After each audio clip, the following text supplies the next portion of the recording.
awali, Assalamualaikum warahmatullahi wabarakatuh. Waalaikumsalam warahmatullahi wabarakatuh. Sebelumnya perkenalkan dulu ya. Perkenalkan, nama saya Diova Nanil. Mungkin kalian bisa menyapa saya dengan sebutan Bu Nanil. Saya di sini sebagai guru BK di SMK SMP Hasri sini.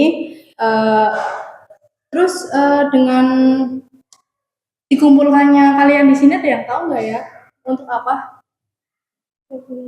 Nggak tahu ya? Iya. Jangan tegang dong. Santai aja, oke. Untuk tujuannya kalian dikumpulkan di sini untuk kegiatan. Jadi kan di BK kan ada yang namanya konseling kan.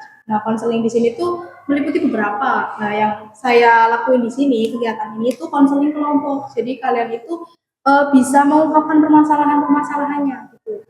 Tapi untuk mengungkapkan permasalahannya di sini kalian jangan ragu ya, karena di bimbingan konseling ini itu sendiri itu mempunyai asas-asas. Yang pertama itu ada asas kerahasiaan, di mana kita sebagai konselor itu akan merahasiakan, nggak akan terbuka gitu, nggak. Misal ya kalian itu cerita tentang keluarga, kita nggak akan membocorkan karena kita mempunyai prinsip atau asas gitu yang ada di bimbingan konseling tersebut. Terus yang kedua ada asas keterbukaan, di mana kalian itu terbuka dengan masalah kalian, terus mengungkapkan masalah kalian secara tidak ragu-ragu lah, intinya terbuka, tidak dibuat-buat oleh orang lain. Terus yang ketiga ada asas kesukarelaan, kalian mengikuti kegiatan ini itu atas dorongan sendiri gitu, nggak kayak disuruh orang sana kamu ikut tuh, sana kamu ikut biar nambah nilai, enggak. Ini benar-benar pure dari keinginan kalian. Gimana, kalian pada mau ikut apa enggak? Oke, di sini di sini kita akan mulai kegiatannya dalam kurun waktu 60 menit aja ya, karena mungkin kan ada kelas lagi ya kalian ya, nanti masuk ke ke kelas untuk pelajaran gitu kan. Di sini ada yang mau ngungkapin permasalahannya dulu enggak? Atau kalian mau ngungkapin satu persatu? Enggak apa-apa, random aja permasalahannya gitu. Iya, boleh. Jadi ceritanya, aku kan mondok di sini sama teman SD kan. Iya. Terus pas masih awal-awal emang masih ada tapi lama-lama kan udah kenal sama yang baru tuh, dianya tuh kayak udah mulai kayak ngejauhin aku loh kayak gitu. Sampai kayak gimana ya, canggung lah buat bicara gimana solusinya. Oh, kalau boleh tahu itu kenalnya nggak kenal banget apa gimana? Kenal banget. Kenal banget. Maksudnya sekarang nih, kan dulu kan kenal banget kan, kayak bahasanya kalau sekarang itu panggilannya bestie gitu kan, atau sahabat gitu ya. Bestie atau sahabat gitu kan ya. Terus sekarang kan agak menjauh nih. Kalau boleh tahu menjauhnya karena apa? Atau kamu yang udah tahu apa belum? Faktornya itu menjauh karena apa? Karena gimana ya, anaknya tuh keras kepala, susah diatur kayak gitu. Susah diatur. Tapi dulu kalian berteman Kayak gitu. Kayak gitu. Berarti setelah masuk pondok terus punya teman baru berbeda Kayak gitu. Kalau dari kalian ada solusi nggak buat siapa namanya? Husna. Satu persatu. Boleh nggak minta solusinya? Dari Mbak ini siapa ya namanya? Mbak Dinwa. Coba diajak ngobrol lagi. Iya, diajak ngobrol lagi mungkin, dan solusi dari Mbak Dinwa. Terus dari Mbak ini Kayaknya harus lebih sabar lagi ngadepinnya. bisa berlagi. Terus dari Mbak ini Kumpul bareng-bareng lagi. ya mungkin bisa diusahakan lagi ya, maksudnya dari Mbak Husnanya itu kayak mengajak temennya itu buat ngobrol, kenapa sih kok kamu sekarang jauh dari aku gitu, alasannya apa, apakah aku pernah berbuat salah atau gimana gitu. Intinya diperjelas lah, biar biar nggak salah paham. Kalau salah paham terus menerus kan akhirnya jadi renggang kan, semakin renggang juga. Terus dari pihak kamunya, terus pihak temennya juga nggak ada etika, kan agak menjauh gitu loh, sama-sama menjauh kan, berarti ini nggak ada ikatan gitu. Kalau dari Mbak kamu Itu lewat perantara teman, mungkin kalau misalnya dia terlalu keras kepala ya mungkin bisa lewat teman, atau dari kamu udah pernah ngelakuin hal apa buat memperbaiki semua itu? pernah ngajak ngobrol tapi kayak dijakin kayak gitu. Kamu ngajak ngobrolnya itu secara langsung atau lewat Secara langsung. secara langsung. Dan sekarang orangnya itu duduk di sini juga. Iya. Sama-sama sama kamu. Tapi emang bener-bener gak pernah kayak saling sapa atau apa? Gak pernah. Soalnya gimana ya, canggung, bau dicanggung gimana sih lucu. Ya sih susah ya kalau udah sambung ya. Cuman sebisa mungkin kalau emang waktunya udah pas, coba ajak bicara lagi. Kalau enggak, apa ya namanya ya, kan kalau di WA kan lebih enak ya, karena kan nggak canggung gitu ya. Kayak misalkan komen-komen di story-nya dia, punya nomornya nggak di WA-nya? Punya kan, kayak komen, terus kayak bahasanya tuh kayak ngegeras duluan gitu loh, yuk main yuk gitu. Jadi ada etiket gitu loh. Kan kalau misalkan ngecek-ngecek awal mungkin ditolak, tapi kan kita nggak tahu. Seterusnya kita nggak tahu, yang penting kitanya tetap usaha gitu aja. Mungkin dari apa sarannya Mbak ini, saya Mbak Delima, apa namanya mau berbareng ya, ngajak ngobrol bareng, terus dari sarannya Mbak ini terus lebih dia lebih sabar lagi, kan namanya manusia kan punya potensi untuk sabar ya, memperluas rasa sabar ya gitu, walaupun ya saya manusia masih harus sabar terus gitu kan, kadang lu kayak gitu nggak sih, ya kan capek gitu sih. Untuk saran dari teman-teman yang saya tampung juga kayak gitu, mungkin bisa dipakai gitu ya Mbak. Terus ada lagi yang mau cerita? Saya Iya boleh.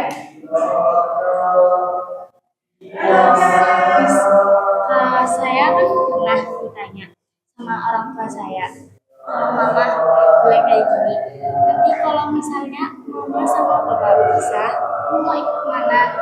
Terus aku jawab, aku harus jawab mana, harus jawab pilih yang mana. Bingung ya, karena Iya. kan semuanya penting ya. Orang tua itu termasuk faktor penguat bagi kita ya, apalagi mondok ya Mbak ya. Pas ditanya itu waktunya kapan? Udah lama apa? Udah lama. Terus akhirnya sampai bisa apa? Belum, sampai sekarang belum. Kalau manusia, tapi masih sering bertengkar atau gimana? Ya, Sering bertengkar. Terus pas itu pas Mbak Delima ditanyain kayak gitu, Mbak Delima nggak jawab apa? Nggak jawab sama sekali. Karena marah nggak sama keadaan orang kayak gitu? Marah banget. Mungkin orang tuanya nggak pernah nyeritain gitu, kayak misal dari mamanya itu ungkapin, mama mau pisah karena kayak gini, terus bapak mau pisah kayak gini, berarti nggak pernah mendengar alasan kenapa mau pisah. Tapi aku tahu alasannya. Apa? Kayak gimana ya Mbak? Dari salah satu itu kayak ada yang selingkuh. Oh, ada yang selingkuh, jadi kayak nggak tahan ya buat apa namanya, buat mau apa namanya, mau buat nggak bisa gitu loh. Ya. Susah ya. Terus untuk apa namanya, kemarin pas pulang masih sering Masih enggak ngobrol sama sekali. ngobrol sendiri, tapi tetap di rumah ada dua orang tua.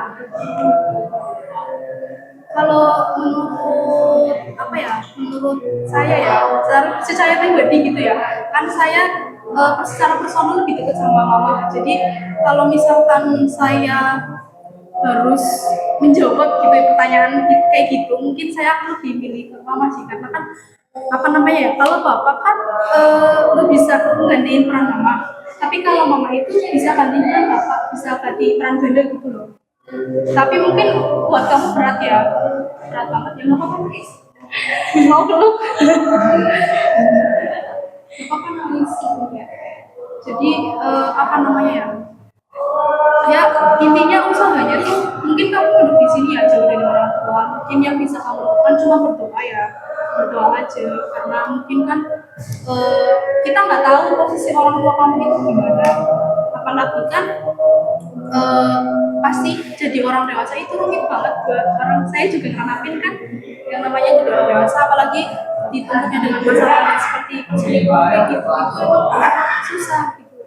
Ketika orang udah punya rasa sakit, terus juga kalau misalkan selingkuhnya satu kali mungkin masih bisa dimaafkan, tapi kan kita nggak tahu nih perlakuan orang tuanya Mbak Dina itu selingkuhnya udah berapa kali, kan kita nggak tahu.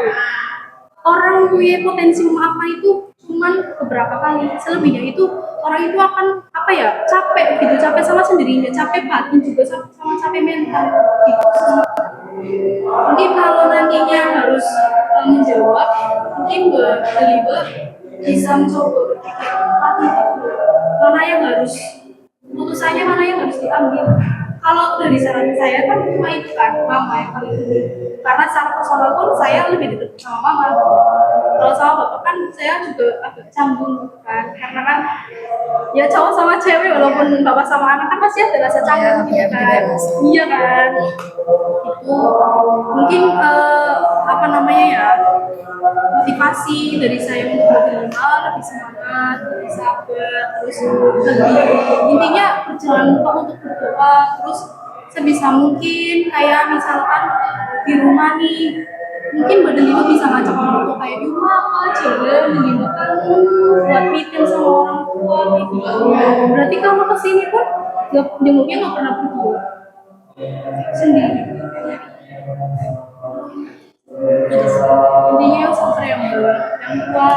Oke, semangat yuk.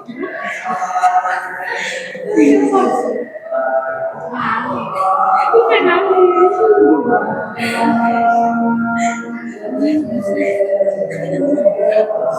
Sabar ya.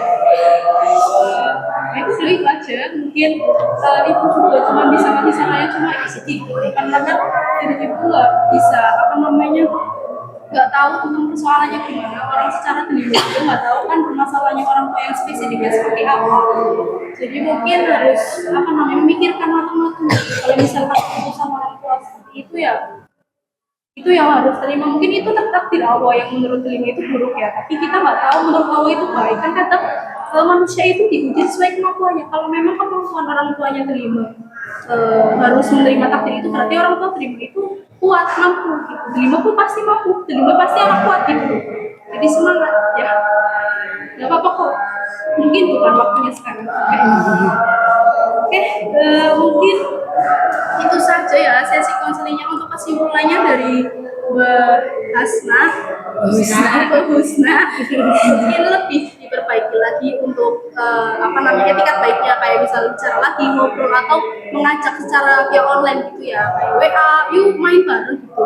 Untuk Mbak Delima mungkin selain dengan berdoa, mungkin berusaha lagi kayak misalkan ngajak orang tua untuk meeting bareng, atau kalau misalkan susah pun tetap usahakan gitu loh. Kayak kan kadang orang tua tertutup ya, apalagi bos Delima kan mondok.